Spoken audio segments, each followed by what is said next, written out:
দৰঙৰ হাৰুপেটীয়া মহাবিদ্যালয়ত নামভৰ্তি কেন্দ্ৰ কৰি উত্তপ্ত পৰিস্থিতি। মহাবিদ্যালয়ৰ ছাত্ৰ একতা সভাৰ উদ্যোগত আমছু সংখ্যালঘু সংগ্ৰাম পৰিষদ, ইত্তেহাদ ফ্ৰণ্ট, মোচাকে ধৰি 7টাকৈ ছাত্ৰ সংগঠনৰ সহযোগত প্ৰতিবাদী কাৰ্যসূচী। মহাবিদ্যালয়খনত স্নাতক ফাৰ্ষ্ট ছেমিষ্টাৰত আবেদনকাৰী প্ৰায় 1500 ছাত্ৰ-ছাত্ৰীৰ সকলোকে নামভৰ্তিৰ দাবীত এই প্ৰতিবাদী কাৰ্যসূচী। সভাৰ উদ্যোগত হাৰুপেটীয়া মহাবিদ্যালয় তলাবন্ধ কাৰ্যসূচীত আমি আজি সকলো দল সংগঠনৰ সম্পূৰ্ণ সহায় সহযোগিতা আগবঢ়াইছোঁ। আমাৰ সম্পূৰ্ণ সহযোগিতা প্ৰত্যক্ষ সহযোগ আছে।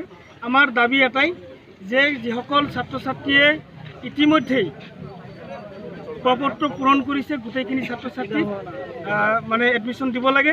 যোৱা বছৰৰ নিচিনাকৈ এই বছৰো তেওঁলোকে 800 ছাত্ৰ ছাত্ৰীৰ মেৰিট লিষ্ট ইতিমধ্যে হেং কৰিছে। সেই মেৰিট লিষ্ট মতে 43%লৈকে তেওঁলোকে এলাউ কৰিছে, বাকীখিনি কৰা নাই।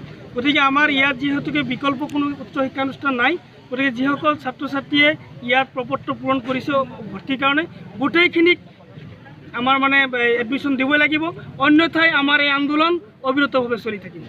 মাননীয় শিক্ষামন্ত্ৰী মহোদয়ক এটা প্ৰশ্ন আমি উত্থাপন কৰিছোঁ যে তেওঁলোকে সংখ্যালঘু অধ্যুষিত অঞ্চলৰ সংখ্যালঘু ল'ৰা ছোৱালীৰ উচ্চ শিক্ষা তেওঁলোকে বিচাৰে নে নাই।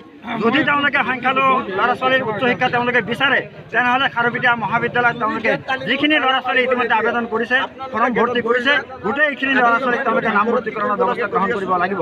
অন্যথাই আমি বিভিন্ন দল সংগঠনে একত্ৰিত হৈ আমি ইয়াৰ বিৰুদ্ধে গণতান্ত্ৰিক আন্দোলন গঢ়ি তুলিম। আপোনালোকে জানে যে একমাত্ৰ দৰং জিলাৰ সংখ্যালঘু অধ্যুষিত অঞ্চলৰ ভিতৰত হাৰুপেটীয়া মহাবিদ্যালয়খনে একমাত্ৰ উচ্চ শিক্ষা অনুষ্ঠান।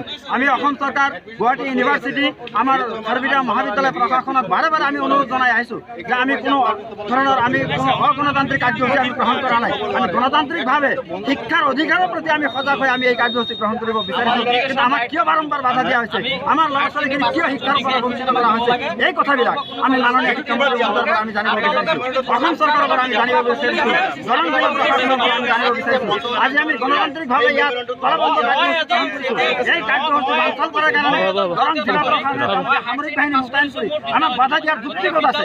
আমি ইয়াত কোনো ধৰণৰ সন্ত্ৰাসবাদী কাৰ্যকলাপ কৰিবলৈ অহা নাই, আমি কোনো অগণতান্ত্ৰিক কাৰ্যসূচী আমি ইয়াত কৰিবলৈ অহা নাই, আমি ইয়াত কোনো ধৰণৰ জংগী আন্দোলন আমি গঢ়ি তোলা নাই। আমি গণতান্ত্ৰিকভাৱে আন্দোলন কৰিব আহিছোঁ। কিন্তু আমাৰ এই গণতান্ত্ৰিক আন্দোলন তেওঁলোকে কিয় মহিলা কৰিব বিচাৰিছে? আজি পৰ্যন্ত জিলা প্ৰশাসনৰ কোনো উচ্চপদস্থ বিষয়া, ইউনিভাৰ্চিটিৰ কোনো ধৰণৰ উচ্চপদস্থ বিষয়া আমাৰ লগত আজিলৈকে আলোচনাত মিলিত হোৱা নাই। কিহৰ কাৰণে হোৱা নাই, তেওঁলোকৰ উদ্দেশ্য কি? আমি দেখিবলৈ পাইছোঁ তেওঁলোকৰ এটাই উদ্দেশ্য, এই সংখ্যালঘু মানুহসকলক নিৰক্ষৰ কৰি ৰাখি তেওঁলোকে ৰাজনৈতিক লাভালাভ দিব বিচাৰিছে।